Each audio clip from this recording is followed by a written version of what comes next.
Right back, Charlie.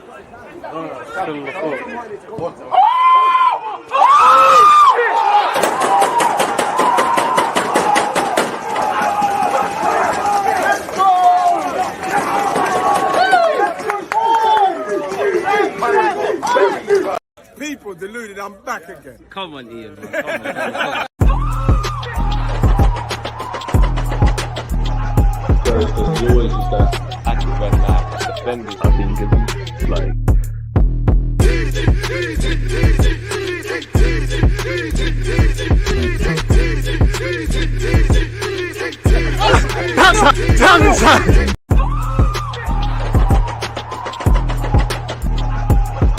always just that active when that defenders have been given, like.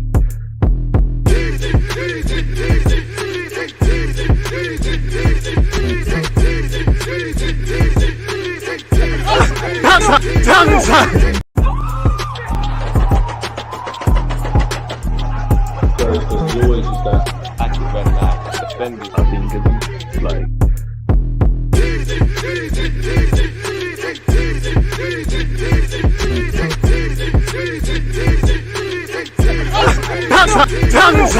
People deluded, I'm back again. Come on, Ian, man. Come on. One love for that, Ian. Right, I'll take it over from here. People deluded, I'm back again. First things first, if you're like myself in the UK, then good afternoon, good morning, good afternoon, good evening, obviously where it applies. Hope last week was great for you lot. Hope you lot enjoyed your weekend. Hope you and your loved ones are fit and healthy. And as usual, wish you lot good health. Wish you lot, the best where your personal goals, hopes, dreams, ambitions, aspirations, and all of that stuff's concerned. As usual, one love to you lot locked in on Twitch and YouTube. If you're on YouTube, please make sure you're smashing the like button. If you're on Twitch, make sure you're following. Everyone, make sure they've got their notifications on. 4:30, we're on Twitch again. We're playing FM. And yeah, man, Monday morning, boy, I haven't checked the league table, but boy, in front of me right now, I see that I didn't even know that Arsenal was top really and truly. Now, it's only been 10 games played, and I'd urge caution, people, we need to calm down. There's literally 28 games, so forgive me if I'm wrong. I did the math somewhere. There's bare points available, people, but we sit top. Just got to do it 28 more times now and we can start to dream. For me, top four. For some of you, if we stay there after game week 38, which we're probably not going to do, then fair play. Beating Liverpool's not for everybody. It's nice to see Salah and Van Dijk and Alisson after what we did to them. They've come back on from under their rock. It's all gravy right now where Arsenal's concerned, people, really and truly. 3-point debt collectors, happy invincible week as well. Big up Liverpool for beating City so we could claim that. I would have preferred Liverpool to have lost because realistically, we're probably more likely to be closer than to Chelsea, Man United, Liverpool and Spurs, unfortunately, than City. By all means, I hope that these talking points that currently surround our club continue. Big up Leeds as well, because he didn't make it easy for us. That was probably our worst performance of the season. Not that we were terrible. I think it's 5s and 6s. Big up Gabriel, apart from the madman moment. But I think Gabriel and Ramsdale, I'd say Martinelli, based on the first half, they were the real standout performers from me. But it's a team collective effort. We're in a big month. Everybody's got bare games. You can clearly see the energy levels to travelling is starting to play its part on Arsenal as well. Fundamentally, we got 3 points. We would have crumbled in previous seasons at Ellen Road. Maybe Leeds have given a blueprint as to how you can beat Arsenal. Again, for us, clearly we need to learn to control the game better. I think that can happen by obviously bringing in an 8 for me that can control in the middle, or a number 6 that can come on and play with Partey, or instead, I think that game highlighted it. I think it highlighted that we've got a young and naive team. Like, big up Saliba. He weren't terrible, but he got out of jail with the penalty miss and a couple Bandulu moments. Gabriel, if Gabriel did some of the things Saliba did, the Gabriel haters would have been continuing. Gabriel was superb. Obviously, I love that he plays with his heart in it. Needs to calm it down a bit. We got out of jail with the Bamford thing. Calm it down a bit. When Xhaka is telling you to calm down, then you probably need to calm down. Shout out Granit as well. But yeah, we dug deep.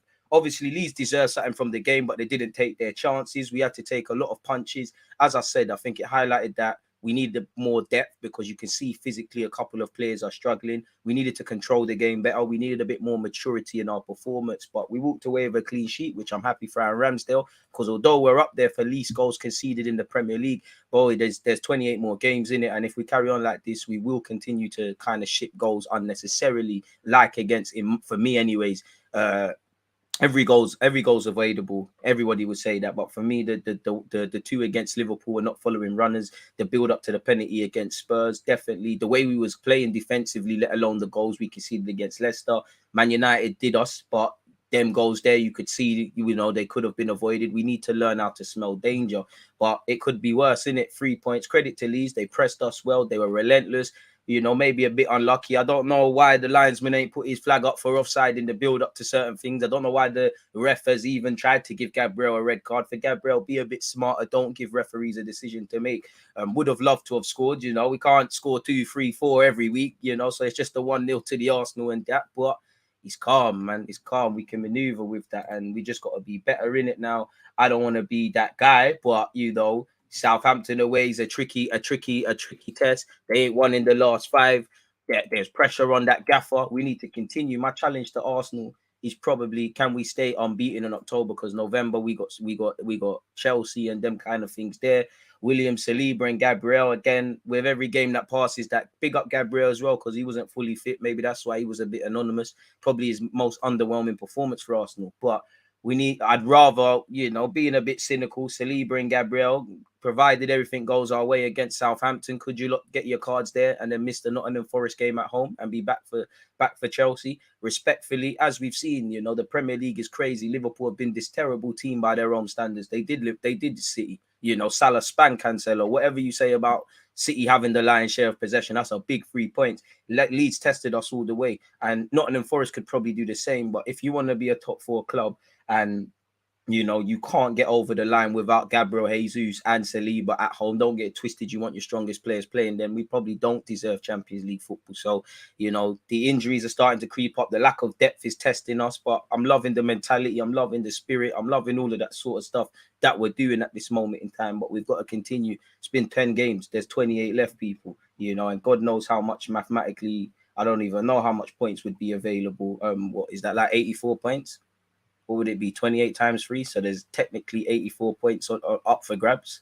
Is my maths poor? Am I adding things for no reason? Either way, you know, if my maths is poor, the point remains in it. 28 games, every game's worth 3 points. There's bare things to be said in it, and there's going to be fluctuations. As I always say, I can't blame people for drawing conclusions, because a week's a long time in football. We've had 10. The gaffer, Mikel Arteta, has said we can look at our team from 10 to 12 games, and we're around that period now. 10 when we play Southampton and Forest, boy. And what I think we've seen with the team, listen, these things have to continue, but there's renewed spirit. You know, we're scoring goals. You know, we're fighting for the shirt and things like that. Good connections are building. I don't think we have necessarily squad depth, but the depth we do have, we've got good options. You know, Tomiyasu, Zinchenko, Ben White have showed their versatility. Eddie and Fabio Vieira the same. Obviously, it's a results-driven business. You need to get points on the board. We've been doing that. So there's a lot of good, but the good needs to be turned great. The only real things I would say concern me is obviously the depth. If 1-2 players are these, you know, if Saka's missing, if Jesus missing, Martinelli on 4 missing, Partey missing, Saliba, Gabriel, you know, anything that changes the dynamics, we should be able to get on with it. But depth is an issue at our club. And I would say we're very naive, and I wouldn't say we've been getting lucky, because you make your own luck when you play well and things like that. But on another day, we do concede against Leeds and we do lose. I don't care because we won, but we've always got to think about how it could have went better. So yeah, I would like to control the games a bit. I think these last 2 games we've played where Glint's concerned and Leeds, it has been a big test physically, and you can, pardon me, you can see that. Let me bust out the Lucas aid. You can kind of see that. So although we've got 4 clean sheets, forgive me if I'm wrong, 3, 4, 5 clean sheets. We were up there for least goals conceded in the Prem. So, you know, the devil's in the details. We're doing all right. But I think there's many gears we can go up in terms of defensively and offensively, because I do think we're starting to get a taste for blood. We score 1 goal. We're not happy. We want more, but we need to keep doing that, really. But, you know, I think Leeds were very unlucky. That was our toughest opponent this season. They had us on the ropes, and they're very unlucky not to get 3 points. But a bit like with Glint, you've got to take your chances in front of goal. It's one real chance where, you know, Leeds gave it to us with Rodrigo. We trying a mad pass, it didn't bang. Saka and Odegaard did what they needed to do. And I do want to see a bit more from a couple of players. Like, again, I think Odegaard's been good, but I think for me, I think you could be, if we're not going to bring an 8 in, you could dictate the tempo of the games for us a lot more. And I want to see that. And, you know, everybody can go up several gears, really and truly. So, yeah, man, that's what I would say. But You know, that's my post Leeds Arsenal thoughts at depth, people. So yeah, man. Anyways, I've been airing you lot on. Shout out to UK. Izzy. Tossart will be a good signing. Shout out the nation, of course. Tossart will be a good signing. He's been linked with Arsenal United, Chelsea, etc. But, you know, he seems like he don't want to accept being a squad done. Like, I'll take it for the squad. But if we're bringing in wingers, with the exception of certain young players, I want better than what we got, really and truly, if I'm honest with you, man. If I'm completely honest. Come on, Ian. Come on. Come on. Trying, man. Trying, bro. Trying. Let's activate. They are, man. You know, finish gym, finish some admin, you know, ready to attack the day. If we keep pushing it 100, it should be 30 out of 30. United game so frustrating. And again, you know, United, we could have got something from that game. We could have won it, but we can only deal with the facts. We lost. You play with fire, you get burnt. And on another day, the games against Leicester, based on how we played defensively, Leeds, not that we were bad defensively, but we were slow. We weren't controlling the game. For me, we're probably... You know, football's an emotional game. You're giving Leeds encouragement, not necessarily because we're playing bad, but we're giving the ball away cheaply. They're having chances. Like, big up to you, like that were part of the watch along. Literally, as soon as Bamford came on, I said it, and you lot said it as well. They're gonna start going direct, and there was a couple of occasions heart in mouth, really. So we've got to deal with that. And as I said, if you're anybody watching Arsenal, if you're Southampton, if you're Chelsea, if you're Forest, or anyone else that's got us in the next few weeks, I do think there's elements of that Leeds game, probably psychologically. But I think there's elements of, you know, especially the pressing, where they could cause problems. Like, again, if we want to be a good ball playing side, which don't get twisted, we've dealt with teams pressing us and got out of there. But there's no point being a good footballing side playing out from the back when strikers are not pressing you, when teams are letting you out your own half, when they're sitting back. You've got to be able to do it when they're pressing, when there's shaky moments. Of course, there's going to be times you're going to get caught. Of course, games like Leeds, there's going to be times you're under the cosh. That's how football is. But my problem was probably under that for a bit too long, really. Definitely, I don't know Arteta's number. I don't know Arteta, but he definitely wouldn't have been happy with certain elements. Good afternoon, DJ. I actually like Ruben Neves as a player, and I think he'd be an astute signing. Would give us control of the ball and allow us to dictate games. Yeah, only if he's happy to celebrate wins. I'm having Ruben Neves, man, but I don't buy it. Every week we're linked with this guy, man. Every week. 3 times for the 3 times, big 3 times we caught live yesterday. Trust. United got Ronaldo searching for goals. Just Odegaard was also key in the first half, at least he did. But with Odegaard, he got his assist. I'll be real, he got his assist and he was playing well, and he nutmegged one man, and then it's like, okay, cool, I'm just gonna do this FIFA Street thing in the game, if I'm honest. Like, let's be honest, you know, every player probably sloppy on the ball, is giving the ball away very cheaply. And as I said, when you give the ball away cheaply, especially away from home, you're giving them encouragement. Again, if we were kind of playing how we did in a couple of other games, Leeds would have maneuvered like Brentford, where it's woe is me. They start thinking about next week, and the linesman smoking mad food. I can't lie to you. Gabriel's being added to the Xhaka list of officiating. Yeah, Gabriel's going to get back soon. Your math's good. I hear that.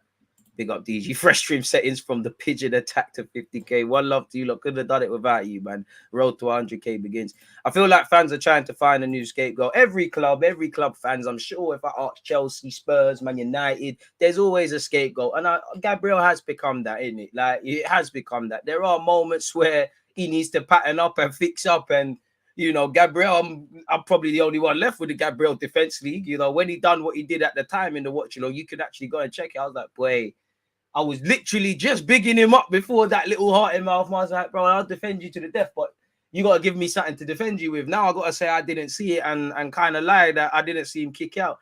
Thanks to the referee, you know, it was no way on earth a penalty because Gabriel's been fouled, but calm it down. You know, we've seen that against Liverpool, against Leeds, against Spurs. He just needs to calm it down. Don't let man rattle you, you know. Let them rattle you. Do the verbal thing. It was nice to see Bamford and Gabriel blessing it after the game, because that's what it should be. You punch each other up for 90 minutes, go have a beer after, and things like that. But calm it down, because think about it. If you're another team and you look at Gabriel, you know that's an avenue. You pee him off, he's going to get rattled. Then on another day, he could get mad, because Gabriel... Unfortunately, some fans are just going to remember that. Now, he had a fantastic game, but some fans are just going to be onto him about that. Rightly so, because he shouldn't have done it, but he was a trench baby out there for us, you know. Again, we win, lose, and draw together. Everybody clearly did their jobs. You know, shout out Martinelli and Fabio Vieira for their bit of S-housery as well. But yeah, man, great analysis of where we are right now. Appreciate that. The Arsenal match was scary. Shout out the Ugandans. Odegaard probably going to be playing from deep in the pivot at a point. He's wearing the number 8. He needs to do it, blood. Afternoon, DG, thoughts on the constant rotation at left back and how it could have an effect on Gabriel's recent performances? Well, of course, you know, if somebody's a bit more attacking, you know, attacking wise, then the way Gabriel tries to play out from the back and the positions he takes up, especially going out wide, could be an issue. Like I saw with Tomiyasu against Liverpool. Obviously, Gabriel was kind of pulled out position, but because Tomiyasu is a bit more conservative, he wasn't going out wide too much. But again, with our left backs, if you're honest, you know, since Zinchenko's been a good signing, but he can't really stay fit. Tomiyasu, again, he's had a bit of a flight risk. Tierney spent a long time in the injury room. So we probably need all these guys' options. And they all play very differently. But when you watch them over 90 minutes, clearly Mikel Arteta is telling all these guys, you have to, well, to be fair, Tomiyasu was doing it last season on the right-hand side. But they're all doing, at times they're hugging the touchline. Definitely the other two as opposed to Tomiyasu. But they're doing that inverted thing as well. So it could be, but I don't think it's any excuse. And unpopular opinion, I know Gabriel has this brain farts. I think people are forcing it. It's a bit like Bukayo Saka when he weren't necessarily getting goals and assists, and he was playing quite well. And if you have a poor game, you have a poor game. Fans are like, oh my God, where's Saka going? Oh, you've got 2 goals in a week. People shut the hell up now. I don't know what happened in the second half. We lost our head similar to Newcastle away last year. It was true, man. Jesus seemed tired and not 100% there. Suspect he's feeling the bruises of the Liverpool manhandling. Probably. Southampton, Nottingham Forest, Chelsea, and Wolves, 12 points incoming. Listen, we've got to go out there and claim it. If I'm honest with you, wait, one of our bogey teams is St. Mary's, Southampton away. Hopefully, Ainsley Maitland-Niles sends a little WhatsApp to Arteta about how we can beat them. We need to move to them because they were struggling when we bought them last season and we lost. We need to go and win that. I'll be real, shout out Forest, but any game at home now, we need to be having a perfect record. I want that Anfield record or that Van Dijk record. It's probably unrealistic, but that's what you got to get, really. So all of them, apart from Chelsea, I say you need to win. Chelsea, of course, but top 6 games, they go either way, really and truly. I'd love 12 points, but you have to live to fight another day. I know we haven't drawn too many games under Mikel Arteta, but it's not going to be a winning thing. And again, not to put a downer on things, there's going to be times like against Leeds where we lose games like that. As you know, there's times, if you compare Leeds this season to City at home last year, football's a funny old game. Sometimes you don't play as good as you can and win. Sometimes you play superb and lose. You know, sometimes you don't deserve anything and you get what you have in it. You look at how we played City last season at home. We bopped them. Obviously, we let ourselves down in terms. Ref done us dirty with the red card, and Bernardo Silva had a lot to say after the aftermath of the Liverpool game. I'm sure Xhaka is out there smirking somewhere, even though I think it was, you know, in both incidences they are fouls and that. But we deserved 3 points, but we never done it. We played better than we did last afternoon against Leeds, but we didn't get it. So we always need to think. We need to be happy we got 3 points and all of that, but we need to think about when it's not going to be that. You know, when you've worked hard in pre-season, you're winning games and everybody's fighting for stuff, you get the rub of the green. You know, how many times, big up the Invincibles, but how many times could we have lost and we got some draws? Last 2 times Chelsea have won the Champions League, they've almost gone out the group and they've moved a bit booky. Real Madrid in the latter stages of the Champions League, how many times did they look like they were out against PSG, City, and was it Chelsea? I think it was. Sometimes you get that sort of rub of the green, you know, even City, 2-0 down. League could go to Liverpool last season. Big up Zinchenko and Co. They turned it around. So when you work hard, you know, the harder you work, the luckier you get in life, innit? But sometimes you don't always get that. Sometimes you get what you deserve. And listen, I'm going to be biased. Of course, I'm going to say we deserve to win. But boy, on the balance of things, maybe Leeds deserve something from that. But who cares? And if you go to the Glint game, I know Tommy has his limits being a defensive fullback, but he can become better if he learns how to play with some guile similar to White. I hear that, but at the same time, you want to develop people in that, but sometimes you just have to look at the profile of the player and accept them for what they are. I do think you could get more of a tune out of Tomiyasu going forward, but that's not his thing. Like, he's conservative. He does what he does where it is, in it. Like, he's not going to be amazing going forward, similar to Zinchenko. Zinchenko's not going to be a madman defensively, but you can make 1-2 improvements to make yourself slightly more all-rounded. And the one thing I like about this season, if only we could marry more depth, is that we're getting different options. There's good relationships individually and collectively building and things like that. I'm just upset Smith Rowe's not about, man. We just had a full fit squad and we brought some people in. It could be lit. Expecting Edu and Mikel Arteta to be in the market for a left-sided centre-back could be, but surely that could be Operation Tomiyasu because he's played there or plays there for Germany. Man said Germany, Japan.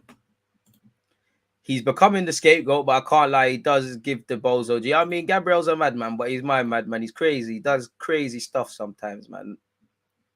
We don't want Locatelli. He's absolutely rubbish. He'd be a backward step for Arsenal. Shout out yourself, Schema. Shout out Harrison. Afternoon, DJ. I hope you're all good. All good, man. Safe to say I'm on the mend and my knee angle has improved by 20 degrees. Keep it up, my guy. Thoughts on Adams? Would you take him at Arsenal? If you're talking about Tyler Adams, Leeds, nah. What's up, DG? We got put in a spliff by them Scousers. You spliffed yourself, man, because anytime Liverpool broke, they looked like they were on crud. And City could have scored some goals and scored about 3-4 because, you know, Liverpool under high amounts of pressure. Liverpool took their chances, really, and Liverpool could have scored a lot more. If Salah squares the ball, you know, for Jota, if Darwin Núñez looks up, it's a different game. Salah, that was a disgusting. Cancelo's a fantastic player, but he has to hold his L, man. He got absolutely butchered for that one, man. 44 likes. Can we get closer to 100? Twitch gang, you're doing amazing. So, yeah, man. Also, Gabriel reads social media and he's replaying that, and he replaying to them. Surely that can't be a good idea. Thoughts, DG? I mean, well, you got at the end of the day, you got to air social media. You can look at it, but at the end of the day, respectfully, if I'm an Arsenal footballer, I'm not listening to Arsenal fans, bro. Fans are fickle. They're not loyal to you. They're loyal to the club. The manager's anything that's got some loyalty to you, because every day a manager goes out there, it's their job on the line. If he's playing you and you've got the manager's faith, look at Xhaka. The whole world wanted you gone. You know, Arteta played you, and now look, and fans can change. You know, you should look at it if you want to look at it, but it doesn't mean anything, good or bad. Just air it. Just keep doing your job. I don't think any single professional footballer, and if they are, they're soft, is going out there and over reading these comments. And if they are, there's issues, really and truly. Just do your job. Gabriel ain't used to playing this regularly. I can't lie. It might be time to wrap him in cotton. Injuries are our biggest threat to this team. It's true, but man, a lot of people talk about resting these players. Where can you rest them? DG, this January is going to be vital to keep this momentum. We need 3 quality additions to our squad. I hear it. Chelsea, the only one I fear them all, man. It's the Premier League. A man said when Martinelli was bagging, I had Saka in my FPL. When Saka was bagging, I have Martinelli. Brazy. Afternoon, DG. Shout out to man of the match Luck. We were living dangerously yesterday. We was living dangerously. Arteta seemed overjoyed that we won that game. Almost a coming of age that we win games when opposition plays better than us. More relief, in my opinion. You know, I think it's more relief, if anything. If I'm completely honest, like that, bro. He probably lost it, bro. His hair probably fell out due to the stress of that game, and it could have went left. Fundamentally, us, Arteta, were probably all thinking the same way. Like, we're no idiots. We saw it. Like, we could have lost that game. It could have been shaky. We got 3 points. We live to fight another day. But when the adrenaline settles and Arteta calms down, like we're gonna get into his press conference, he probably I ain't read his post-game press conference, but I'm pretty sure he must have said we need to control the game a bit more. We need to give less hope to teams like Leeds, respectfully, because again, the way we was playing, giving the ball away, living dangerously, heart in mouth moments, moving mad, naturally that's going to give them encouragement that Leeds can get back in the game. Leeds live for crazy games like that. That was a typical game away at Leeds. That is Leeds in the Premier League since they've been re-promoted, really, and it's a bit of a shame. So yeah, man, we need to move a bit better. Shout out Marcel. DJ, I think Arsenal fans should respect Liverpool more. They have helped us out a lot, stopping City being invincible early in the Champions League final against the Scar. But large up Liverpool, and I mean, I don't know for fans, but you can have nothing but respect for Liverpool Football Club. Well, for me, every club apart from Spurs, in it, I can't respect them. Like, Liverpool's a big club, a massive club, divine history, done what we want to do at this moment in time. But whatever they've, you know, let's be honest, let's cut the crap, you know. Liverpool beat Spurs because, yeah, it helps us as Arsenal fans, and big up Liverpool for not allowing them to get the Champions League. But Liverpool won that game because if they lose that, they're not winning the Champions League. Liverpool beat City because they need to get their season back on track, keep their Anfield thing alive and whatnot. And I want to know why Klopp got a red card. Again, there's all rumours coming out and Chinese whispers and that. Well, I thought that's overdoing it a bit. Hey, like, you know, big up Klopp. You learned from Arteta. Talk about influencing the refs, because on another day, maybe, like Klopp says that, I mean, like Pep said, it's Anfield. Maybe on another day that goal is disallowed, man. I'm still vexed at the penalty we conceded against Spurs. I thought it was an awful decision, but I feel for United's Ronaldo goal should have stood. But then again, Newcastle should have had a penalty themselves, in my opinion, with Wilson. And again, I've stopped taking in things in it because no one can understand what these refs are on. The same incident with Patrick Bamford and Gabriel. On another day, Gabriel's going to be given a red. It's not going to be overturned. The goal that City scored, where I think Haaland's judged to a foul Fabinho, which I think it is a foul, that is going to stand. The penalty for Newcastle is going to be given. Ronaldo tried to do the dark arts thing. That is going to stand. It's the inconsistencies, and I might be a conspiracy theorist, but I don't think the Premier League wants consistency. I don't think they want equality. I don't think they want everybody to understand what the hell is going on with not even VAR, the interpretation of what these refs are doing with VAR, because it's a talking point. Look, we're sitting here waffling, talking about it. It's probably all over the socials. It adds to the entertainment of the Premier League, in my opinion, anyway. So I don't think they want, I guess the word I'm looking for is consistency. So I think you just got to live by the gun, die by it, really and truly. It is what it is. I'm feeling good, Gooner, man. Feeling good, man. Worried for Smith Rowe's future of injuries as well. So am I, man, but we think positive, man. Off topic, how do you feel about the Prem fixtures being favourable to the big teams? Forest have 4 games in 12 days. Is there any way I can do some research on that? Because I don't actually have an informed opinion. But obviously, Forest have been done dirty. But, you know, to be biased to the big teams, man, are in Europe, whether that's Europa League or the Champions League, they've got to help Donny's out. Ballon d'Or, watch along. When is it? Toss out for 3 in the summer, something for Arsenal. Why not? I'd like to do other things, but yeah, badly need Smith Rowe, Zinchenko, and El Nene back. Another 6 that can play with Partey. If we say, you know what, we're losing control of the midfield, let's get some bullies in there, start regulating. Or I think a lot of people sleep on holding on, how you retain the ball, how you move it. Like if we had a little Santi Cazorla, that's a form of defending. What you do with the ball dictates what your opponent does. So whether we're going to fix that in-house, whether we needed to play better, I genuinely feel it's another game which highlighted we need an 8 and a 6 between January and next summer. I said in the summer, and I still maintain it. If it was up to me, which is not, personally, I want 2 8s and a 6, if I'm honest. And then you've got 2 8s and a 6. You'd have El Nene hanging around like a spare part for another year. Xhaka can stay and keep doing his thing. Partey, obviously, if he gets injured, it's not really that deep, but you can stay and do your thing. Might have to explore, unless a miracle happens, Lokonga heading out on loan, going out and trying to get 20, 30 appearances and really develop and really come back a bit more confident, competent and consistent. So yeah, man, it is what it is, because we're going to need a bigger squad next season. There's even less rotation next season, or if there is going to be rotation, respectfully, the quality can't be too much of a drop off. Yeah, you know, I don't really mind Tomiyasu left back with Zinchenko and Tierney, or Ben White and Tomiyasu, and, you know, Ben White, Gabriel and Saliba all mixing things up. Not to be disrespectful to Matt Turner, but Matt Turner to Ramsdale is a drop-off. You know, up front, respectfully, Eddie and Nketiah, you can stay and be part of the squad. That's a drop-off from Jesus. Anything happens to Martinelli, Saka, and that current Smith Rowe, we're in issues, you know. So we do need depth, because if anything, there's got to be more rotation, but there'll be less chances for certain young players. And because we're going to have, you know, if we get Champions League football, you got to show that you can, well, for us, we need to just try and get out of the group and see what we can do, but you need to qualify again. And then you still need to compete for the Champions League as long as you're in it, as far as you can go. You still need to try and get top 4 again. There's going to be FA Cup and League Cup. There needs to be more quality within the side, really. And that's, I mean that in a nice way to everybody connected to the club. Lovely talking points. Keep them flowing, man.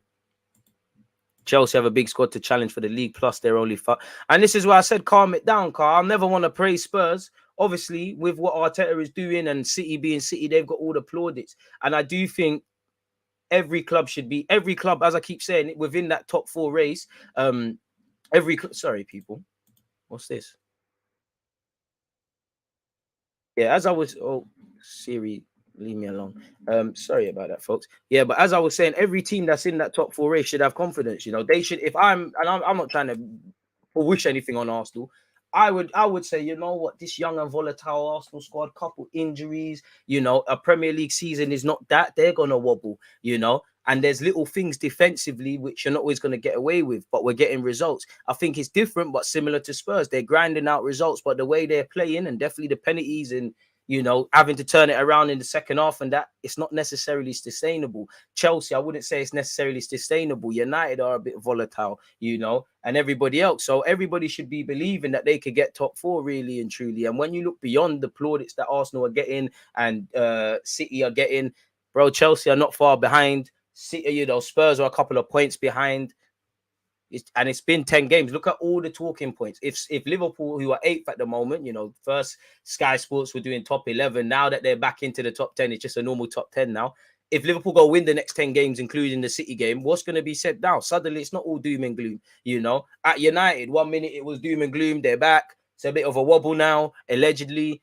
Potter seems to be creeping through and things like that. So, you know, in essence, top 4 is a battle of the inconsistent, because you can't fight for the league because you can't show that added bit of consistency. So it's still an open race. Literally, there's been 10 games. There's still 28 games, people. There's still 80 odd points to play for. There's still 28 other storylines. There's still 28 other 90 minutes.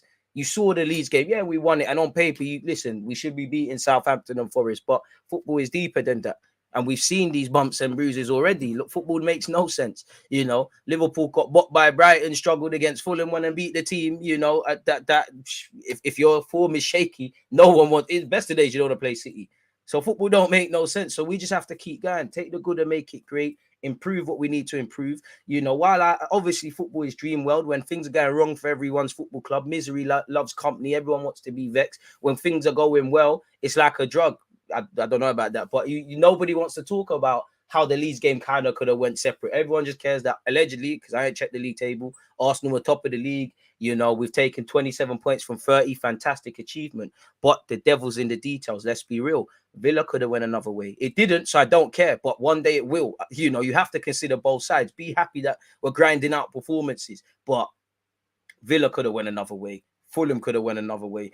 Definitely would have hoped United for us could have went another way. Leeds could have went another way. You know, Palace second off, we were great, but you get it. At the fight back was there. Probably off the top of my head, apart from Brentford, maybe Leicester. But nah, defensively, I already said the Leicester. Apart from Brentford, they're the only ones where that was our easiest performance. Leeds was our hardest, and we got wins in both, really. So we can't be naive. There will be a wobble where it's not as great as it looks. So we just have to keep going, because the harsh reality is, in a nice way, we ain't achieved nothing. What we achieved. Granted, I wish the league would end now after 10 games. We're back. You know, Arteta's delivered the Premier League for the first time in the Emirates era. We're living, people. We're doing what we need to do. And if it ended right now, it's calm. It's not quite invincible, but it is quite close. But it's not that.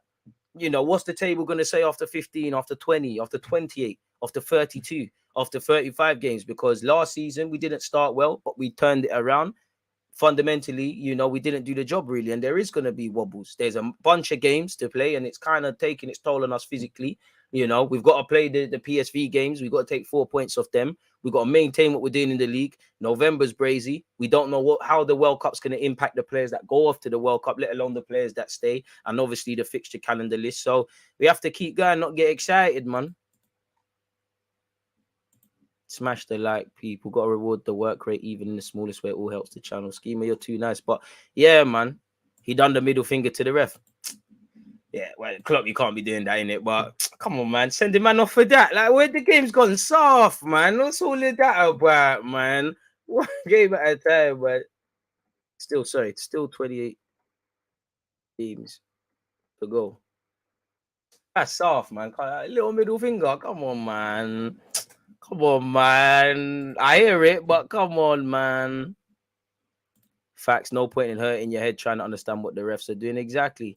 Did you see the ref wink at United fans? Ferguson's back paying the direct debits. It looks like the checks have finally started thinking, man. I don't think we care about going invincible as long as we win the league. We're cool. That's great, but Arsenal, we ain't got nothing in it. So let me hold on to my invincible thing, because you lot are going to, because of Haaland and Kevin, you lot are going to take Henry's 20-plus year record now of assists. Let me hold on to the invincible thing, man.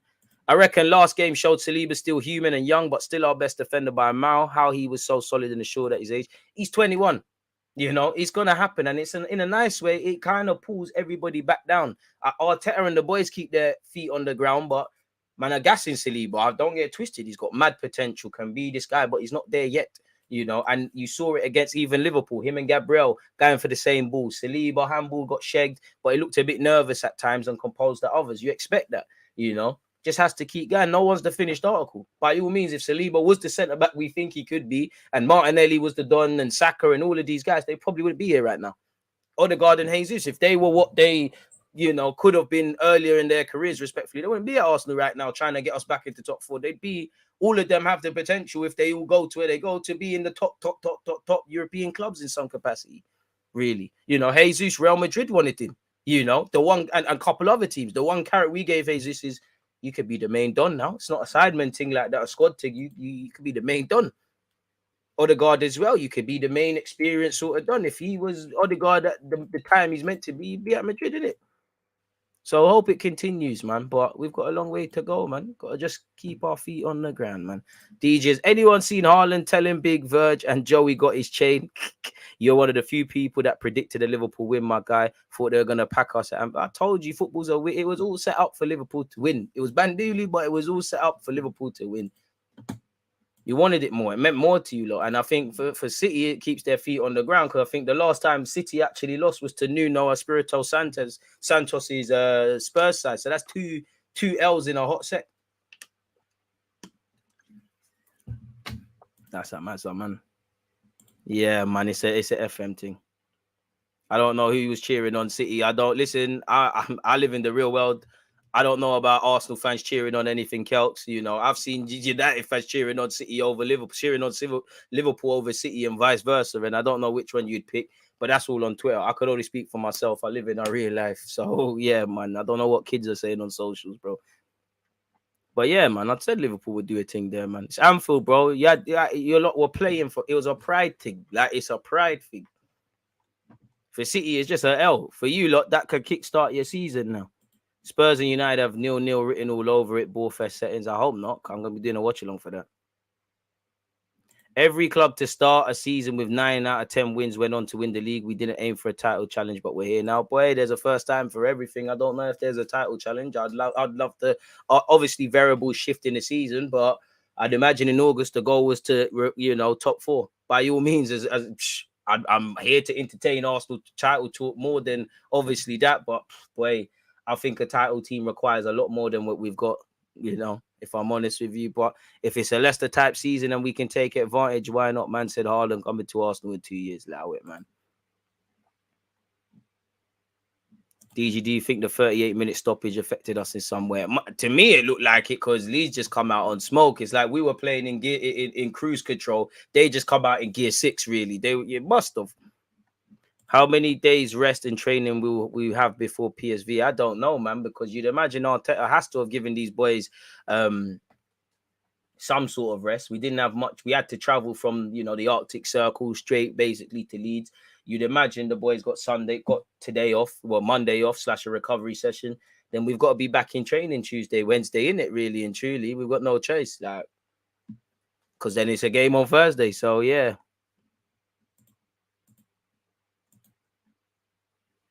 We need to rest all our 11 first-team players against PSV. I don't really care if we win or lose. The Premier League should be our priority. I hear you, but boy, we're fighting for everything. This is the territory. Listen, this is the territory these lot are walking in. Rest them for what? We need to top the group. If we don't top the group, we have an extra game and you start playing Champions League teams, sorry. So I hear you. There has to be some sort of rotation, but you need to take 4 to 6 points off PSV. There's no rush. You need to name the strongest team. And a lot of it, again, if we get to the Champions League next year, the vast majority of these players are going to be here, or the ones that start week in, week out. You need to be able to play a Tuesday, Wednesday, and then on a Saturday, Sunday. So prepare, rest them for what? PSV are the biggest and baddest in the group, excluding us. They got Ruud van Nistelrooy. I'm sure he's going to want to do it for his United Dons. And that's probably the group decider. Shout out to Glint and Zurich. Bro, you need to take 4 to 6 points. And Gakpo's in good form as well. If it's a must-win 2 games, boy, if it's a must-win Arsenal game, well, you can't afford to rest the Xhakas, the Sakas, etc. There's going to be some rotation, but we need to get it done, man. DG, based on the season so far, please rate our defenders from best to worst. In no order. It's a tie, though. I would say first, Saliba / White. I think them two have been near enough. Some man haven't really played. If you're talking about the aspects of defending, then I actually think Gabriel's been quite good. Like, apart from his bozo moments, if you're watching all these games, to be fair with you, Tomiyasu's tied up in second as well. I don't think it's a thing like that because, again, he locked down Salah. And I'd probably put Zinchenko and Tini behind them, really. Zinchenko for what he's brought to Zinchenko for what he's doing going forward. fair enough. Defending it leads a lot. Tierney's not really played, so by default, you're down there, innit? So yeah, tied first and second, White/Saliba. Tied second, Gabriel and Tomiyasu. Then Zinchenko and Tierney, and I don't think I'm missing anyone else out. I think the aim should be top 4. Obviously, you want to do a lot more, but yeah, man. Let's be real though. That wasn't a kick out. Got pushed. It's a slight kick out. It's a kick out, man. It's a kick out. Bamford acting like he's Ricky and Boys in the Hood, and he got shot. You know, for Gabriel, just be sensible, man. And I want Lacazette would have acted like Bamford. I want Jesus. If someone kicks out on him, he needs to act like he's been shot as well. It's a dark arts. Our squad depth is a problem, man. 16 players available. That's unbelievable for team rotation. We need Zinni back to play the way we want. Tomiyasu and Tierney can't do the inverted thing. Bit harsh. But I hear that. And he's got to be able to. I mean, Zinchenko, I don't know, man. 1 minute, he just keeps getting these little niggling knocks. If Saliba and Jesus don't get yellows versus Southampton, we need to bench them versus Forest. Need them for Chelsea. I agree. Is Turner growing on you? I mean, he had to pause. He had a good performance, but need to see a lot more. I wouldn't say I'm necessarily convinced if he had to play in the Prem, but order me, you're doing what you need to do. I've got no complaints. 76 likes. Can we get over to 100 people? DG, would you be that bothered if we went out of the League Cup? It would cut around 4 to 5 games and help us concentrate on other priorities. Well, yeah, I'll be disappointed to go out of anything. Obviously, I'd rather qualify for the top 4 than win the League Cup. But again, does that really make sense when you look at it from how we're looking at it? Yes, but when you flip it, you know, if you're playing for Arsenal right now, and you know you're in your 20s and you blinked and you're now in your 70s and you're talking to your grandkids, are you going to talk about in the 2022-23 season that you qualified for the Champions League and just played in it? Or are you more happy to show off a medal? And obviously a team that, yeah, we've won the English Super Cup, Community Shield, and we've won a couple of them have won the FA Cup. But anytime you can win anything, it starts building a winning mentality. Look how many of them Pep cleaned up as well. I'm sure Klopp must have had one. So I would like to win it all. But you're right, still, you know, if we did go out of it, it does spare the legs and things like that. Tomiyasu's up there, but, you know, White and them man have played more games, innit? But it's a nice. We've come out. We've come out of a serious struggle. It's nice to have actual competency in our defenders. Big up Marie. We're all Monza fans for a season. It seems like they might stay up in Serie A, so they need to take him permanently. Good questions, man. Nah, man. Gabriel kicked out, bro. It's a slide kick out, man. He's dropped. He's done. I do it every day in Sunday League. He's kicked out a little bit. It's soft. Come on, man. He's kicked out. He's kicked out. Bamford should be a real G and just act like it's normal. But Premier League, you got to do the WWE thing. You got to act like you've been killed. He's kicked out a little bit. I didn't see it. But yeah, man. I would love another centre-back. A fullback, apologies. We need to push for Ramsdale to make the England #1 shirt for the World Cup. There's nothing he can do but play well, bro. There's nothing he plays well. You give Southgate a decision in it. Like, I don't, as he said, he seems to be a bit real on the situation. He's a bit pessimistic on his chances of being the #1. Big up Dermot as well for resubscribing with Amazon Prime. He seems quite pessimistic because I remember we was here talking about it the other day. And he was saying how he thinks it's come too soon to be the #1, but he's pushing as well as he can and things like that. I mean, Tomiyasu is an option for Gabriel, but I don't think Gabriel should be dropped yet. But the thing is, that penalty couldn't have been given because Bamford's fouled him, you know, before that. The problem would have been now if you got red carded and we're down to 10 men and we're now having to fight and do these crazy things. Yeah, I can't lie. When I saw that with Gabriel, I was like, boy, I can't defend you right now. Gabriel just patting up, man. Yeah, Mings is horrible, bro. Mings is horrible. Shout out Joe Gomez, though. He had a good performance yesterday, but Mings is toilet, man.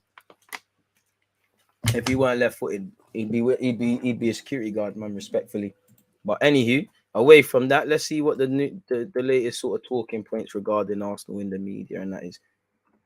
Let's start from back to front, really, man. Let's start with the press conference and the rest of it, people. So yeah, man, is what it is. They're offside for the pen, exactly. And 1 minute the linesmen, they're not checking offsides. Listen, we'll do our heads in if we focus on VAR in it. Like I've spoken about it's crazy, but yeah, big up Aaron Ramsdale. Even another one that people were trying to scapegoat at times. My keeper. I wouldn't say it's an outstanding defensive performance, but cool. He said, as a whole, as a collective, we were outstanding defensively. A 1-0 win from home, away from home at Leeds is a really tough ask, and we've done that. Amen. And it was lovely to see Ramsdale giving it back to the Leeds fans who were giving him nonsense all game. Don't give if you can't take it. Of course, we want to win 3-0 each week. It's not possible. Passing the ball, but we found a way to win today, and that's the most important thing. And there is a new mentality. We did make the Leeds game harder for ourselves, a bit like at home against Fulham and Villa, but it's going to happen. As long as you do your thing and you grind out the victories, we move, innit? We move. Haramsdale and all of these sort of things, he's back, man. If any other team was 27 out of 30, everyone would be going crazy. Bro, if let people talk. If they like us, they don't. Boy, these lot just need to keep doing what they're doing, innit? I can't lie. Always, I'm not saying you, but why, as Arsenal fans, do we care what the outside say? They don't like us. And even if they do like us, forget them. You know, if I'm an Arsenal player and Arteta to a degree, I don't even care what Arsenal fans have to say beyond the obvious, because you lot can turn a hat. We're not the ones in training and things. The media don't like us.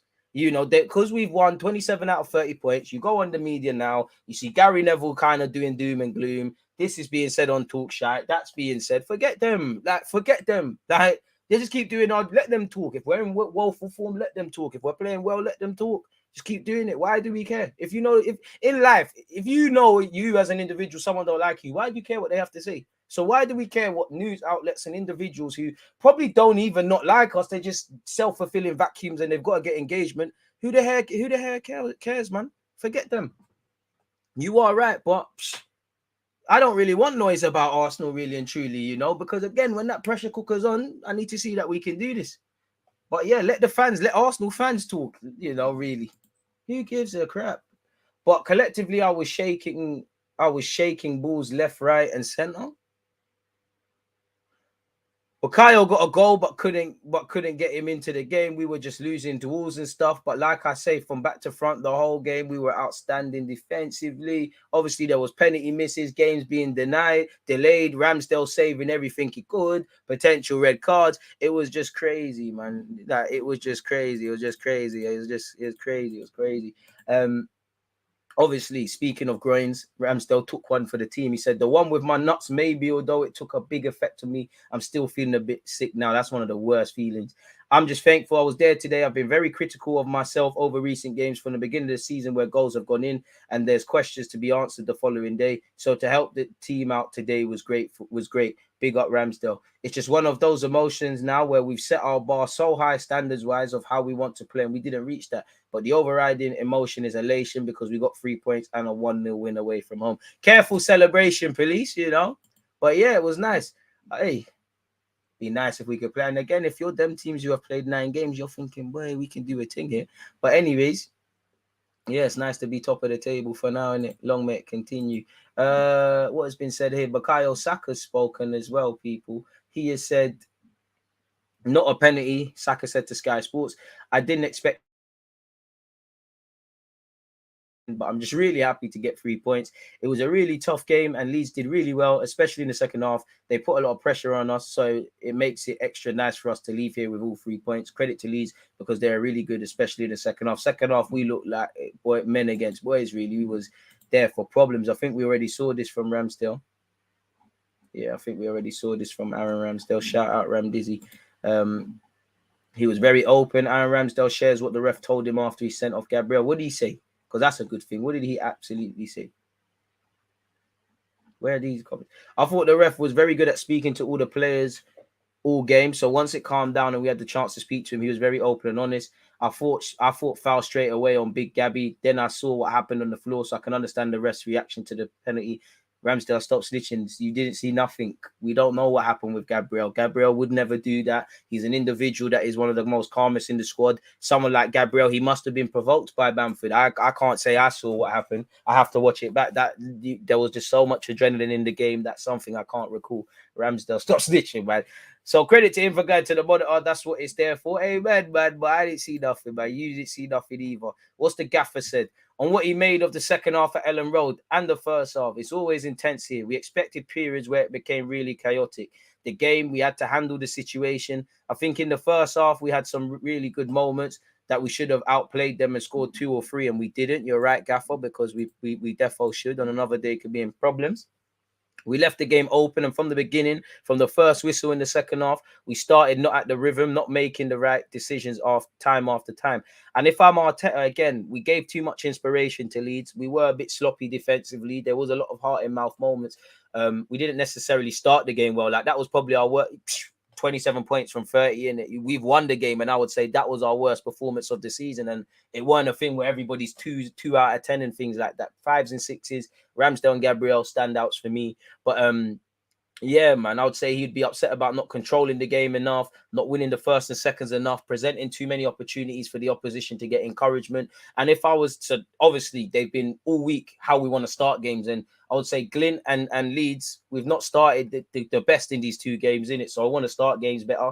But second half, think about football logically, people. You know, Arteta's just got you in at halftime and told you what's going on. Even in fact, in the first half, you know, it was delayed by however many minutes. So on top of everything pre-game, he's got more information into you. He's got you in at halftime and told you the good, the bad, and the ugly. And then we've kind of gone out there and we was kind of worse in the second half, innit, really? So I think, you know, we all, once the emotion settles, we all want to demand a bit better, but it's all right, innit? We started not at the rhythm, not making the right decisions time after time. We put ourselves in big trouble. But then when you get those moments, I love the resilience, the fight, the character, and the courage the team showed to win the game. I'd agree. Need Neves and Mudryk decent window. Probably not going to get that. You think refs might start giving Gabriel the Xhaka treatment? Potentially, but I don't think it's that deep yet. But, you know, if Gabriel just calms down, there's none of these moments. On whether that's an example of winning in a different way to previous games this season, not really, because Leeds was our toughest opponent this season. United won, but I do think we was more closer in that game than we was against Leeds away from home. Shows how funny football is. You know, you could be better and lose, and you could be not really as good as you can and win in it. But you know, it's completely different games. But that resilience against Leeds, obviously we shot ourselves in the foot against Villa and Fulham, but previous games we crumble and things like that. We made it difficult for ourselves because we didn't close the game in the first half when we should have done. Amen, Gaffer. In the second half, we made too many mistakes and just gave opportunities and belief to Leeds. Credit to them. I think in the second half, they're really good, incredible atmosphere, and I think they deserve credit for that as well. Can't disagree with what he said there, really. On his thoughts about the late penalty being overturned by VAR, I think the decision is clear. I haven't looked back at it, but when everybody is telling me the same things, I think there are no complaints there. When asked on his heart rate, it's always very hectic here. I think it's not a coincidence winning like this. What the team shows, the character it shows, the personality shows, the desire to play. There are players that are really struggling after Thursday night, so maybe we need to start getting some depth. To go from Thursday night in Norway, then come to Leeds and win both games the way we have done, big credit to the boys, shows a lot about the team. And again, that's true because Leeds had more rest. You know, they lost last week, the week before, so they wanted to put things right. It's a big game. They want to, you know, they're always up for this. So you had to match the energy levels. It's a bit like us against City. City at the time had, I think, 2 games that week, including us. We were so keen at home, I'm referring to last year. We were so keen to want to do better. And you saw, you saw an Arsenal team that was on it. Obviously, favourable decisions went to City, but they found a way to win. That's what you've got to be able to do. And there's many times when Liverpool won the title or City, there was times where 9 times out of 10, them teams beat up every team they play. But there was teams they also beat where it could have went other ways. You're not just going to rock up for 38 games, bad everyone up and go home, man. Just goes to show how much everyone really hates us. It's crazy. It's true, but I do think Arsenal fans can be a bit insecure, man. Like, forget them, man. Who cares? If you know you like Arsenal and you support Arsenal, who cares what these dons have to say, man? Let them talk. But yeah, man. Shout out to the gaffer for what he said there. We know, listen, it was a tough game, man, really and truly. On whether the delayed kickoff affected the players. Obviously, you go to MLS. This is very common. When we're in pre-season there, the game can get delayed because time distance for 3 hours, 5 hours before play restarts. We're not used to that. And we had to adapt to it and give them time to resolve the issue. But it was important because VAR was really important and it would have made the game different. And whether it was hard to retain focus during the wait, 100%, I think we're all concerned about that because they have a certain routine and that disrupted the routine. Shift happens is what I try to tell myself in life. So for our young players, I know it can disrupt the rhythm and stuff, but variables can happen. It's like in a match, you know, a red card can change games. You know, we need to be able to focus, really. So that's the next step for our young players, I guess. Yeah, on whether he'll be watching Liverpool versus City, he said, yeah, I'll be watching with some nice dealer in front of me because it was really intense. I need to bring everything down a little bit. Gaffy, you deserve it, man. I hope you had a nice little Sunday in whatever with your family and that, man. So, yeah, he said, I love our resilience and courage. I think we've already seen this, people. Oh, no, I don't think we have, you know. I think in the first half, we had some great moments, some incredible plays where we should have scored 2 or 3 goals. We didn't. Then second half, we started right from kickoff in a really bad way. We conceded a goal that was disallowed and we never got any momentum. We put ourselves in trouble in the first regulation, especially in the build-up. After that, we never got a real kick of the game and to be able to impose ourselves. But that said as well, the resilience, the character, the personality as well, that willingness that I saw there from the players to win is what I really love. I think in any context, every 3 days, you have to be able to do that, grind out ugly wins. In Norway, after traveling, playing on AstroTurf in really difficult conditions, changing a lot of players, 7 changes in that game and 7 changes back. And to come here and do it again is very tough unless you give the boys belief. Today, we needed a bit of luck, but for me, there is no luck. There's something behind this team and there's something behind the spirit of everybody that is involved in this team that gives us that extra thing. That's why good things happen. Amen. You see again our crowd and how good they are with the boys. It's just a pleasure to be part of this. And I think I missed out his first statement. He said it was a really tough one. We knew that. We expected a really chaotic game in certain periods. We extended that period too much, especially in the second half. Arteta ain't told no lies there, has he, people? It's nice, you know. Again, we can go several gears defensively, but Premier League, not Newcastle, have conceded 9. Well, City, Chelsea, Spurs, and saving the best in the top of the league till last. Arsenal have conceded 10. Normality is kind of going to be restored. It's been 10 games, but if I think we can go up several gears and we're there for, you know, this, we're doing all right. And then you look at that, 27 points from a possible 30 for Mikel Arteta's Arsenal, people. Beat Leeds, beat Liverpool, beat Spurs, beat Brentford, lost to United, unfortunately, beat Villa, beat Fulham, beat Bournemouth, beat Leicester, beat Palace. And one thing I like, we've bloody been able to find goals in it. That was something under Mikel Arteta that we struggled with in it. But yeah, as I said, we need to take it. We can be happy with that. It's a good blueprint, but we need to do better because if we never win a game from now to the end of the season, impossible, I know. Where does that place us? There's 28 games left. And again, there's something we could have learned from every one of these games. Against Leeds, clearly, we could have scored more. We could have controlled the game more. Liverpool, I think we were near enough as superb as we've ever been against Liverpool, but we did kind of mess about. And I think the second half, we regulated, started fast. Against Spurs, only real thing is the build up to the pen. Brentford, nothing, no complaints. United, obviously, there's things that could have done better. We conceded 3 goals. We still are without a win in recent years in the Prem at Old Trafford. Villa, fantastic comeback. Shot ourselves in the foot to concede. Same in the same exact scoreline, the victory against Fulham.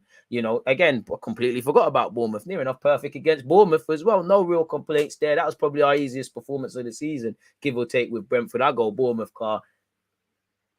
Yeah, at least Brentford tried a little bit, you know. I just think Bournemouth were just out of it. Leicester, the goals we conceded and the defensive moments weren't good enough. Fantastic against Palace, but second half was a bit edgy. So there's things we can learn, innit? We shouldn't rest on our laurels. Complacency is a killer in life.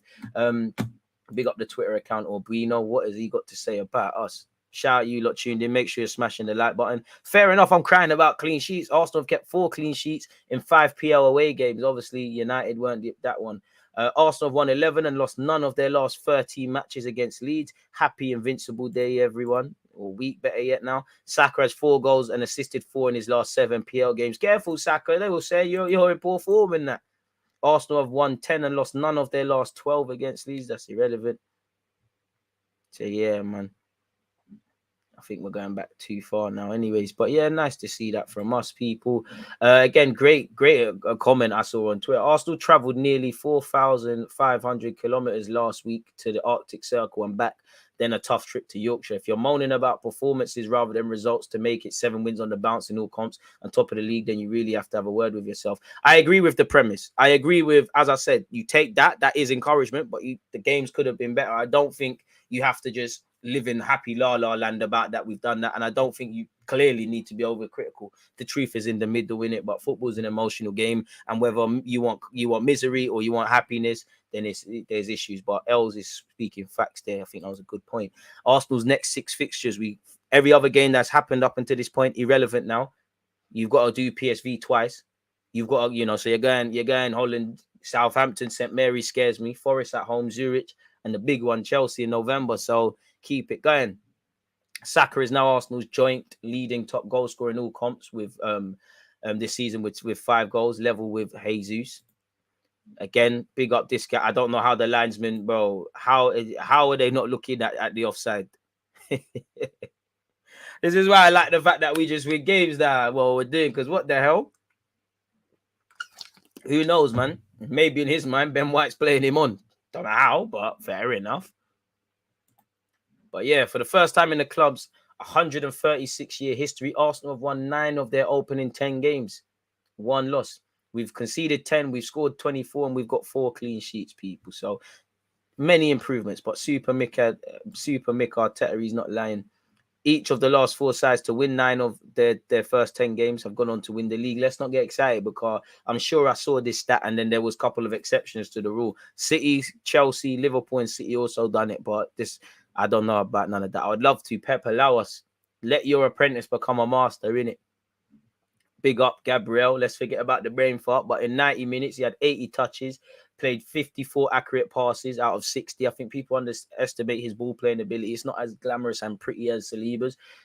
You know, made his tackles, made his blocks, made his draws. You know, 2 passes in the final third, 3 tackles, 4 blocks, 4 clearances, 3 interceptions, 2 recoveries, 6 of the 7 ground duels, 2 out of 2 in the air, people. So yeah, man, big up Gabriel. He done what he needed to do in that game, people. So yeah. Away from that, apparently Arsenal now face suspension issue for Southampton. Hey, pause that, man. We don't need any issues there. Saliba and Jesus, you know, again, one more yellow, and they get a suspension. Could they do it against Southampton? Miss the Nottingham Forest game back for Chelsea, or if they don't get it in the Southampton game, do you put them on the bench and maybe try not to use them against Nottingham Forest? Pardon me, so that they can play against Chelsea, and then what shall be, people. So they're walking a tightrope. Saliba's now on the brink of a 1-game ban. As you know, Jesus has been busting case, and we've got to wait to the 19th match of the season. So it's probably naive to expect at the rate, definitely with Saliba and being a defender, him to go 9 games without a booking. So we're going to have to see what being said in that regards. George Mendes offers Barcelona sensational 52 million start as Arsenal plot bid, as you lot can see here. And, you know, with Fabio Vieira and these things, we're starting to maneuver with the super agents. It didn't really bang, but Kaya Jarutkin, who was the agent of Amari Hutchinson, I believe, definitely Willian. And was he not Mikel Arteta's? I don't know, or Edu's, I don't know. But we're starting to do things with these dons, and it's not really happening for Wolves. So, you know what? If you could give us Ruben Neves, Pedro Neto's injured at the moment. I don't know if you believe Mundo Deportivo, but apparently Barcelona are scheming on him. And allegedly, let's see the bit where Arsenal are looking at stuff. And they've also been linked with this don at Sociedad. Mendes offers Wolves captain to Barcelona against interest from Arsenal. So yeah, they're offering that, people. Apparently, Arteta is a big fan of the 25-year-old and will return to Le Molyneux with a big new bid after walking away this year. Arsenal refused to pay 50 to 60 million euros price tag that they were looking at, people. So I don't know where that's going to go. Both Arsenal and Barcelona know Wolves will be obliged to consider offers for Ruben Neves next year with his contract ending in 2024. So you can expect more rumours for Maddison at all clubs 2024, Milinkovic, Savic, this Don. These things are going to happen. You know, Douglas Luiz, it could still happen, but that one's dead in the water. Now he signed a new deal with Aston Villa.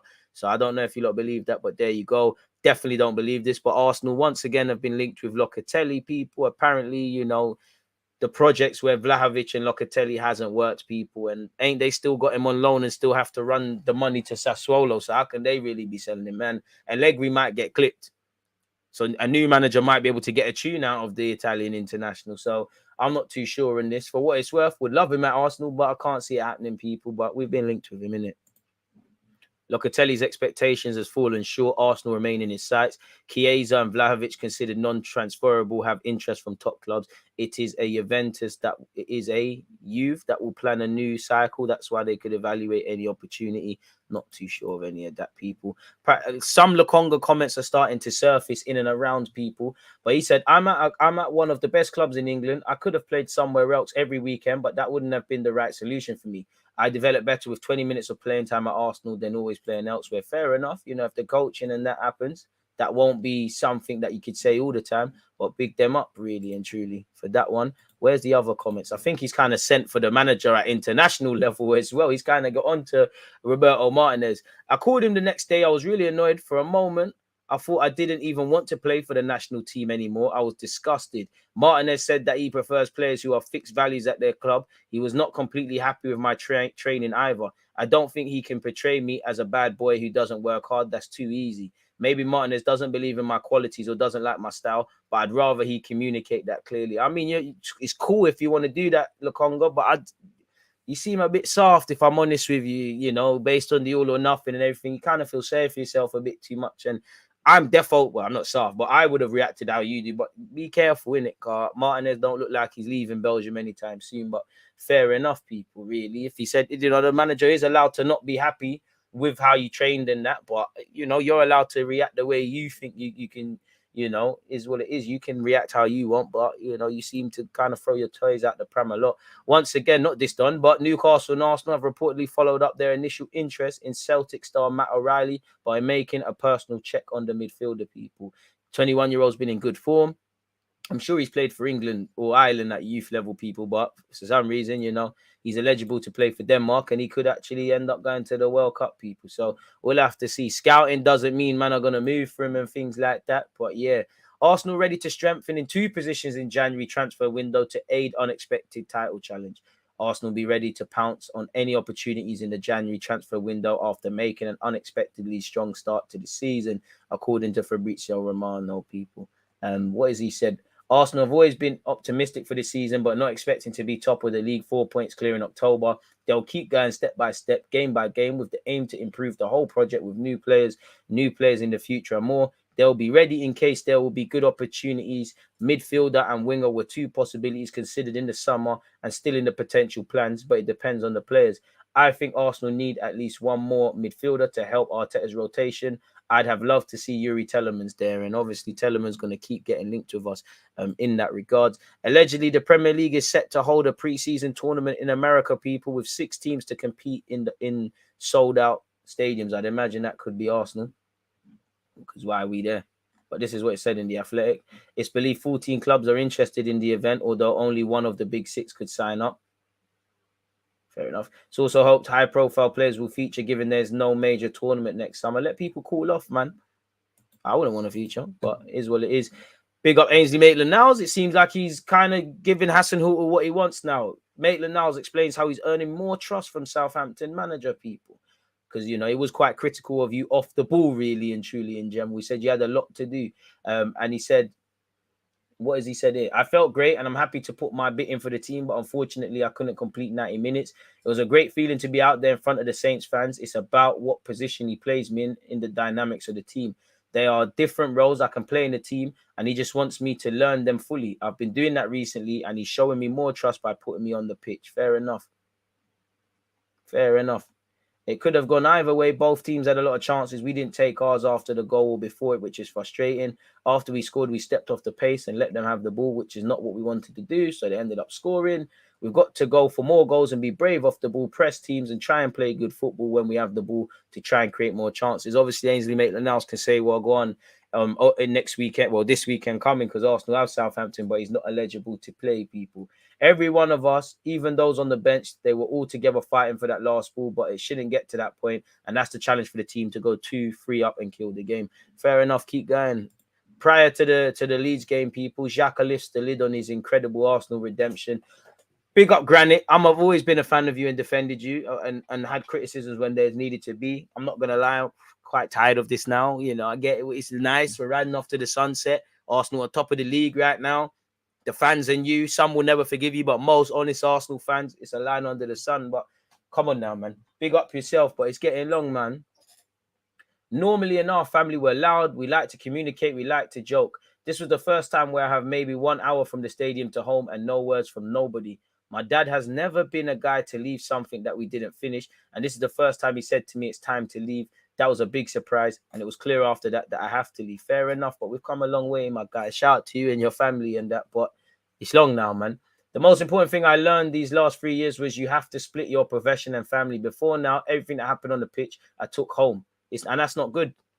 not in an aggressive way, but emotions. When I lost, I wasn't ready to speak, but it's a different picture now. Again, with having kids, again, end of the day, football means the world to me, and it probably means a lot to you lot, and it means more than life, really. But at the same time, it's just a game. You lose a game, yeah, it can be life or death, but it's just losing a game.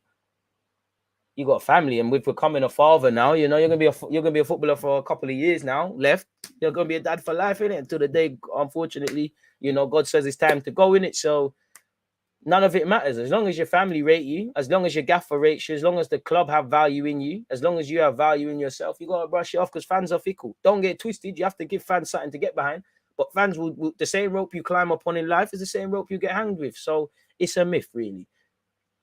Everything he says, a bit of a puzzle, is what happened 3 years ago, as well as the kids, as people, as well as the people I have now around. They teach me as well and communicate with me. So that's great. I'm not gonna lie, I don't really care about this, people. Big up yourselves, man. But this is long, man. Like, we've heard this before. Shout out for Xhaka's parents and what they came through to get to where he is. But I need to just great bravery and what's going on in their life, man. Shout out to Granite, man. But where's the Arsenal bits?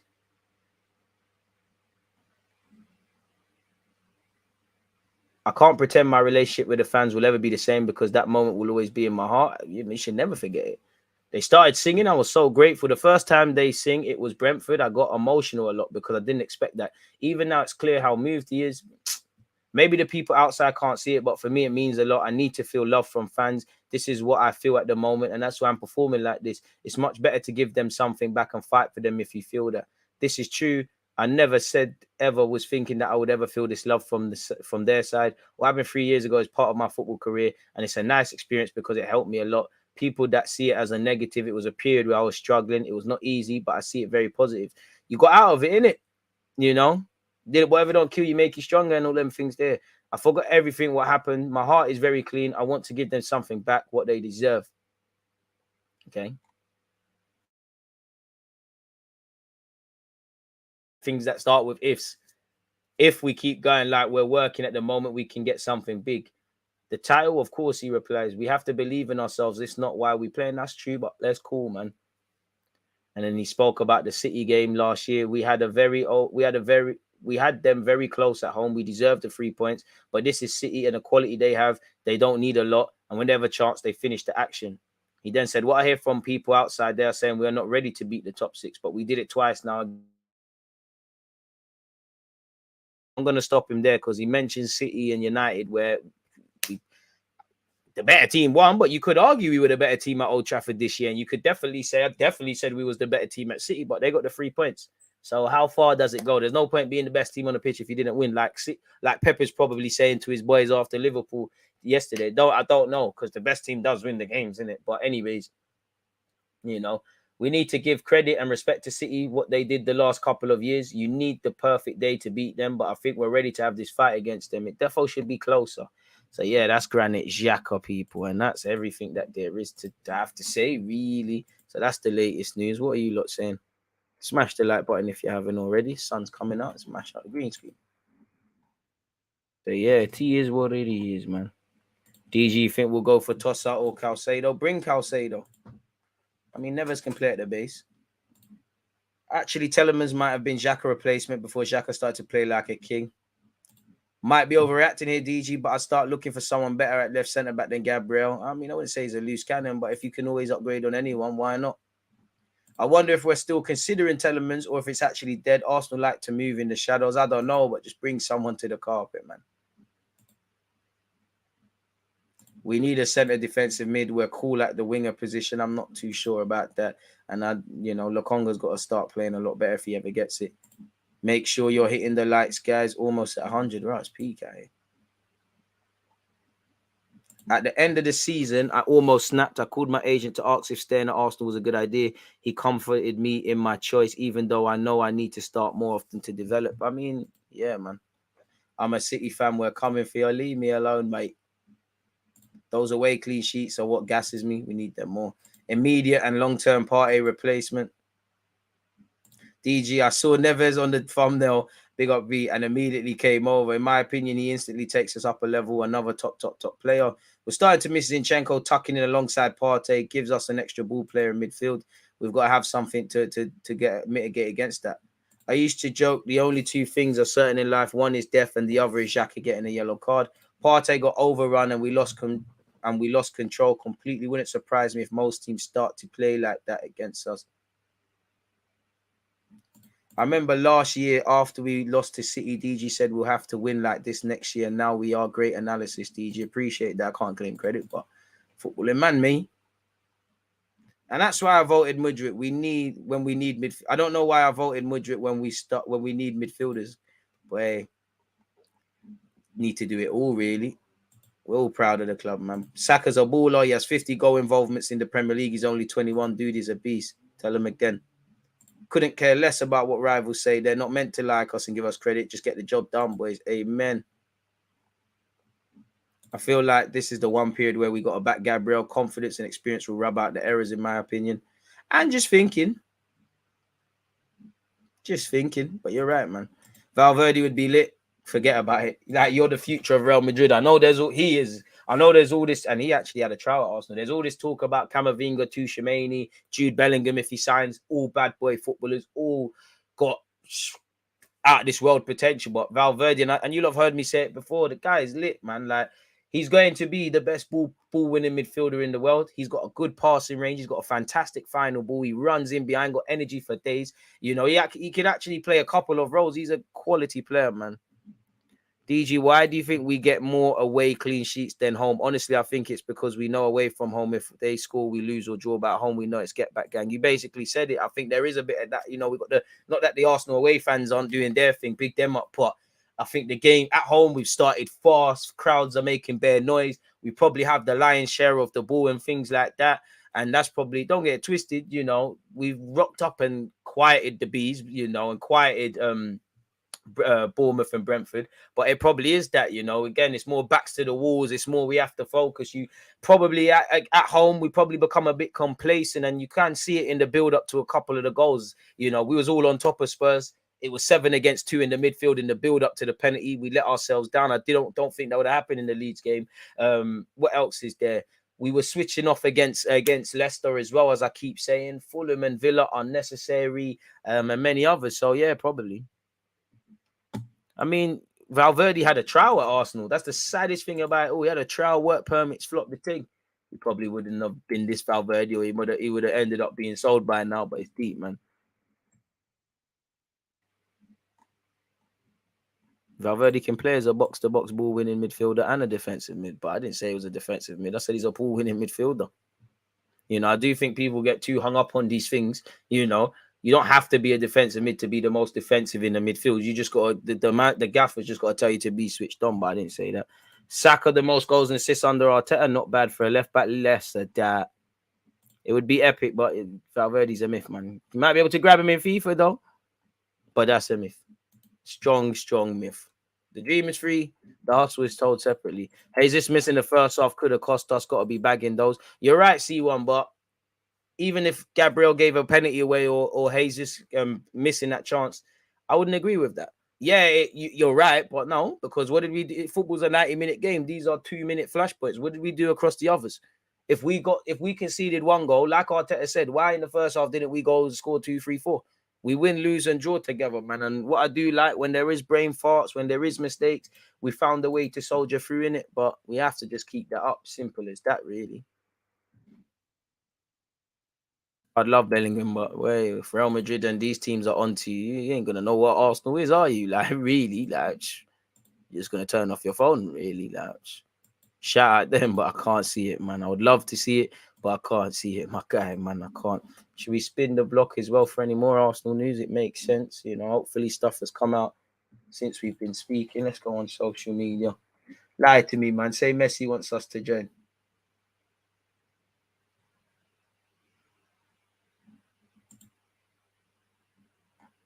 Where are these Lokonga comments coming up? I could have played somewhere else every weekend, but that wouldn't have been the right solution for me. I developed better with 20 minutes of playing time at Arsenal than always playing elsewhere, but always winning with 3 or 4-0. I don't know. And he once again, at the end of last season, I almost snapped. I called my agent to ask him if starting at Arsenal was a good idea, if staying at Arsenal was a good idea. He comforted me in my choice, even though I know I need to start more often to develop. But then you've got to give Arteta every reason, every reason to want to do that. I wanted to give myself another year to stay at Arsenal, then see what happens. I think I have the qualities to succeed here. Last season, I didn't perform at my best level. I still have things to prove, and we're all rooting for you, Lokonga. But the reality is, bro, right now, Xhaka, Partey, and then if he was fit, other man, it is what it is. Like, I don't care about no one's feelings at this club right now. Tierney's my guy. I feel absolutely upset that you're not starting week in, week out. Collective comes first. You, man, get opportunities, take them in it. Simple as that. And you're laughing. Fair enough, man. We're all rooting for you, Lokonga, but less of that, man. What else is going on?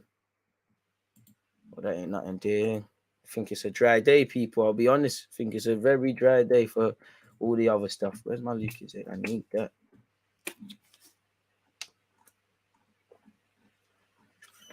Ain't looking like there's anything, really. But yeah, at least we're top of the league, though, man. At least we're top of the league. But again, can't rest on our laurels. In May, when there's 38 games played, people can take time off and the rest of it, man. But, boy. He might, but, boy, I think Arsenal could sell him a project and entice him. But, boy, fair enough, man. I'd love to be proven wrong. It's a myth. If he did well against United, then he would have had more opportunities to get into the starting. I think he would. I agree. But I also think he was done dirty. We were very disjointed against Man United, really and truly. I think that counts for everybody. DG, what big player, Sevian up, would we possibly buy in the next 2 windows if we do a tour? I wish I had a question. I wish I had an answer, but some fans are talking about Bellingham, Declan Rice, yada, yada, yada, really. Apparently, Arsenal like Valverde. So I like, I like a lot of stuff. I like Gucci jackets. I don't see myself with one. So we have to take time with stuff, man.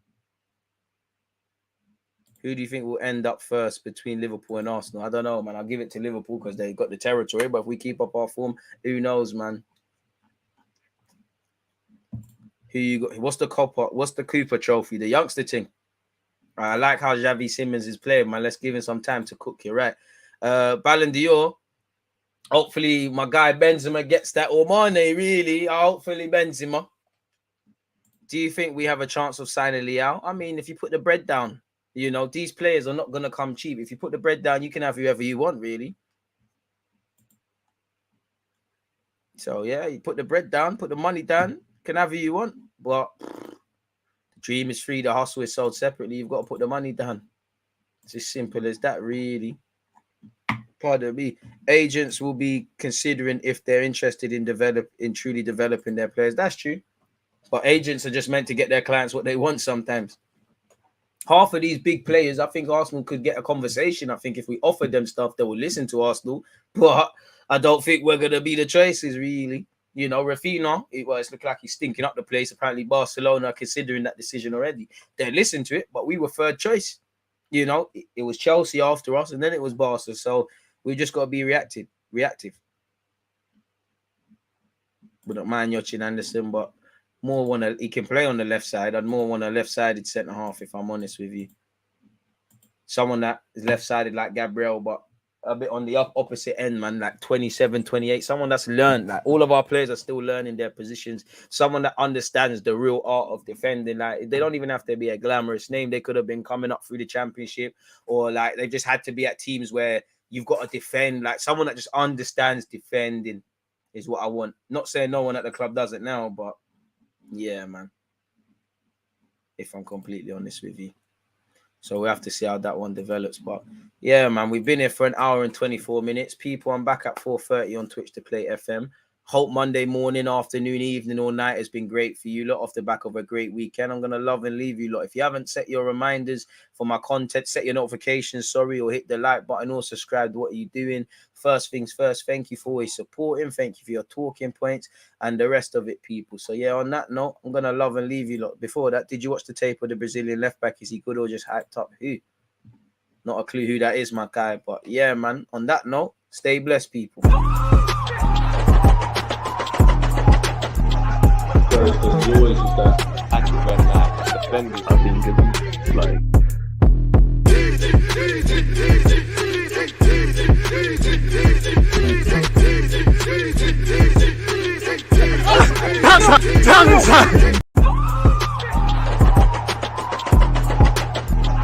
There's always just that active when defenders, I think it's like.